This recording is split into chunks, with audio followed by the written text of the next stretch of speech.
Hey guys, আমি জানি আপনারা বাংলা গান শুনতে শুনতে বোরিং হয়ে গেছেন, আর ইতিমধ্যে হিরো আলমেও গান করে না যে আপনারা হিরো আলমের গান শুনবেন। তাই ইরান থেকে ফায়ার করে র্যাপ শিল্পী নিয়ে আসছি। আসলে ও অনেক ভালো র্যাপ করে, আর আমি আজকে ওরে বলছি যে একটা ভালো র্যাপ করার জন্য।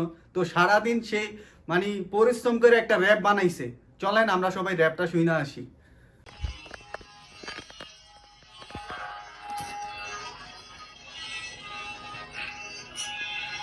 روی بیتماد دوباره بازی زیر کلمی که کلمه زایی نگاهم هاست بالا به پایین با خدا قرم اما دیگه معامله داریم تو خونه حبس بودم 2-3 ماه دایی ولی الان اینجام با کلی بگاهی برام فرقی نداره لینو کوکائین ویدو گنجا ماری حتی زیر و دوپامین میگه بلا باش مخلص هرچی بنگلادشی از تو درگام کل خرابای ریجا شاهی داکا گنگ داره بنگ بنگ داره کوچه های پر شهر خر داره بچه کملا ترس نداره بچه کملا نه ترس نداره.